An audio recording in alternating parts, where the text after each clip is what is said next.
मैं आपसे इसलिए वादे करता हूं कि मैं बचपन से ख्वाब देखता था। 9 साल की उम्र में फैसला किया कि पाकिस्तान के लिए क्रिकेट खेलूंगा। 9 साल का था। बड़े लोगों ने मजाक उड़ाया, कहते तुम नहीं खेल सकते, तुम ये हो तुम वो। खेला 18 साल की उम्र में। फिर मैंने कहा मैं दुनिया का बेस्ट ऑलराउंडर बनूंगा। मजाक उड़ा और इंशाअल्लाह के करम से बन गया। फिर कप्तान बना। लोगों ने कहा कि फास्ट बॉलर कप्तान नहीं बन सकता। ख्वाब थी कि हमारा पाकिस्तान भी एक दिन वर्ल्ड कप उठाए। अल्लाह ने वो जिताया। फिर कहा कि कैंसर हॉस्पिटल बनेगा। वालदा की तकलीफ देख के सोचा कि यहाँ गरीब आदमी, यहाँ तो 95% लोग कैंसर का इलाज करवा ही नहीं सकते। तो एक ख्वाब थी कि पाकिस्तान में कैंसर हॉस्पिटल बने, लेकिन जिधर 70 से 75% मरीजों का मुफ्त इलाज हो। मजाक उड़ा, बड़ी देर तक लोगों ने मजाक उड़ाया। लोगों ने कहा नामुमकिन है। कोशिश की, ख्वाब था, अल्लाह ने कामयाबी दी। इंसान कोशिश करता है, बन गया। फिर नमल यूनिवर्सिटी, पहली पाकिस्तान की इंटरनेशनल स्टैंडर्ड की यूनिवर्सिटी देहात में बनाई। कोई प्राइवेट यूनिवर्सिटी देहात में नहीं है, प्राइवेट सेक्टर में। पहली यूनिवर्सिटी नमल में बनाई। लोगों ने कहा फैकल्टी नहीं आएगी, प्रोफेसर नहीं आएंगे। आज माशाल्लाह नमल यूनिवर्सिटी 90% गरीब घराना के बच्चों को इंटरनेशनल स्टैंडर्ड की डिग्रीज मिलती हैं, बन गई।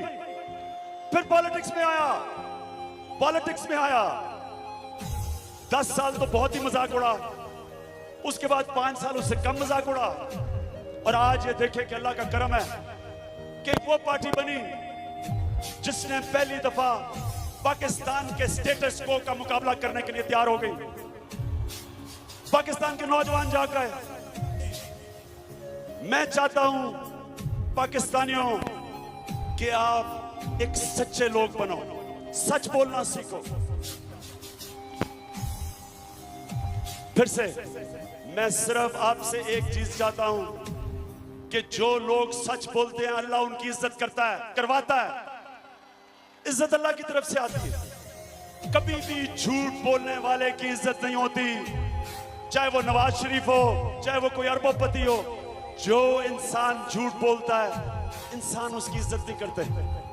तो पाकिस्तानियों, हमने अजीम कौम बनना है। आपसे सिर्फ मैं एक चीज एक्सपेक्ट करता हूं, तवक्को एक है कि हमने सच बोलना सीखना है। हमने राय हक पे खड़े होना है।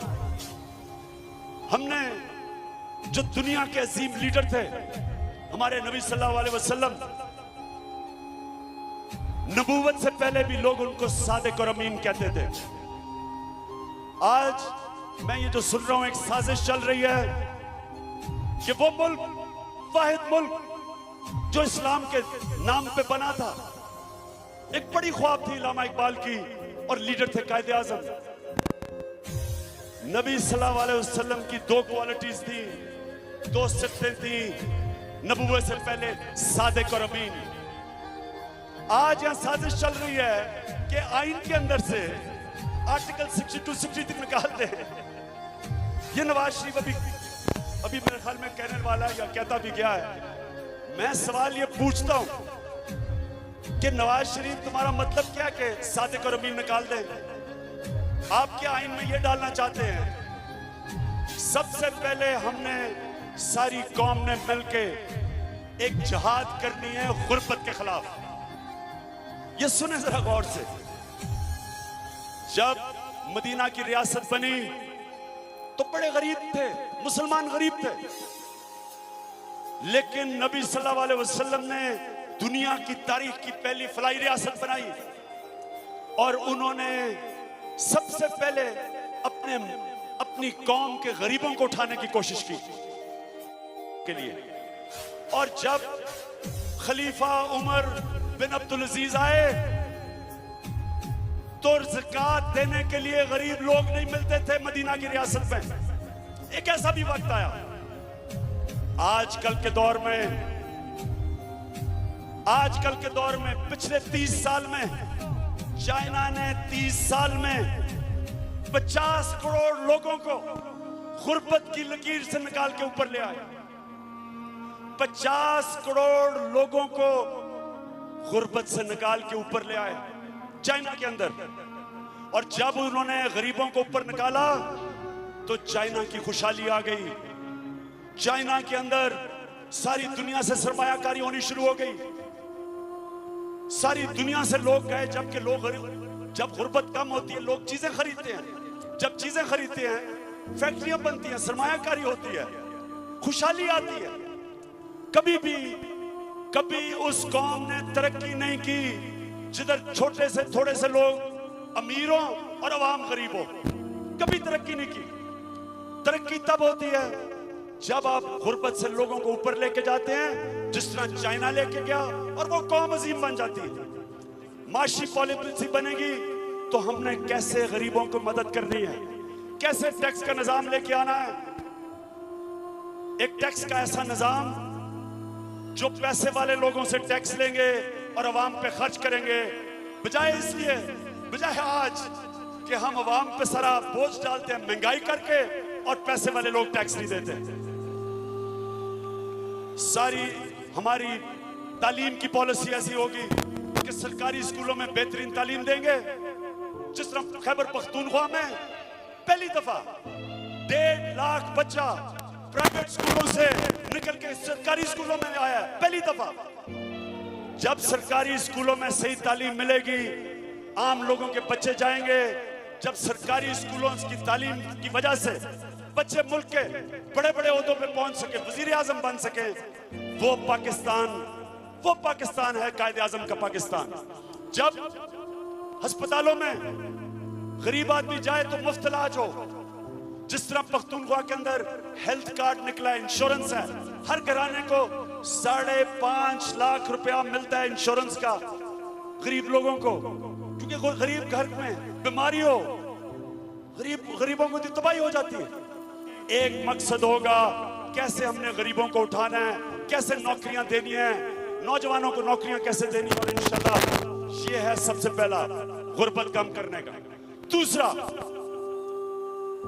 दूसरा मेरिट। ये जरा सुने मेरिट क्या होती है।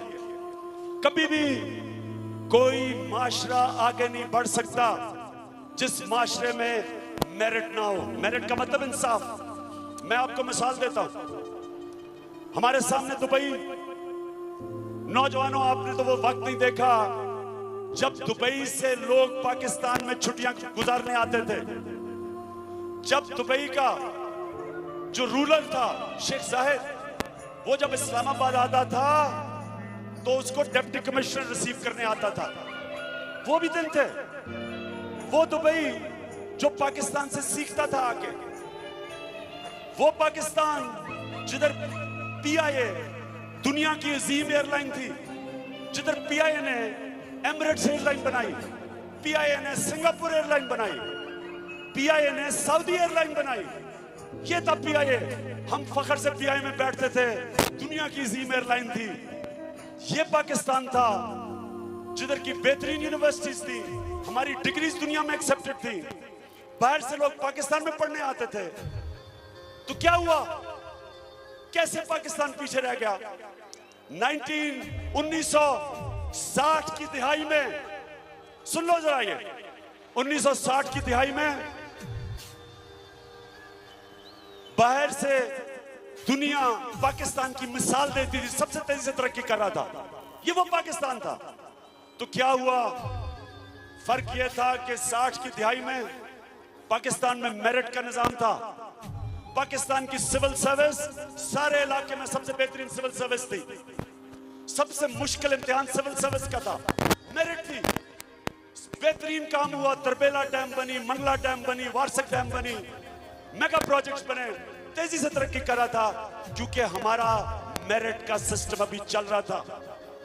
जैसे ही हमने अपनी मेरिट तबाह की, हमारे अपने सियासी मुदाखलत की, ब्यूरोक्रेसी में आहिस्ता आहिस्ता आहिस्ता आज आप देख रहे हैं पाकिस्तान को कि सारे बर्रे सगीर से सबसे पीछे रह गए हैं।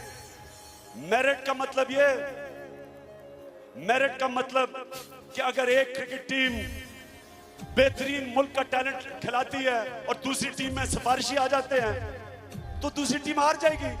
उसी तरह मुल्क भी हार जाता है जिस मुल्क के ऊपर उसका बेहतरीन टैलेंट ऊपर नहीं आता, सिफारिशी आ जाते हैं, करप्ट लोग आ जाते हैं, कब्जा माफिया आ जाता है, वो मुल्क कैसे तरक्की कर सकता है? हमारे सामने दुबई का आगे कैसे निकला?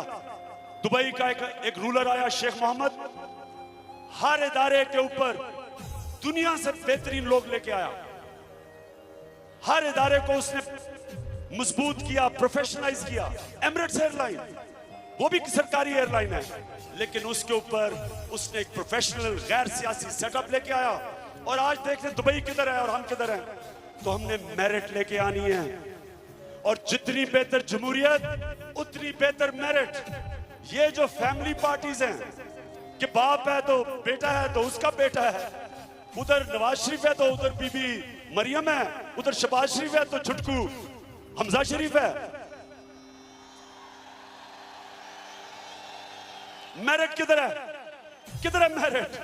ये तो बादशाह है।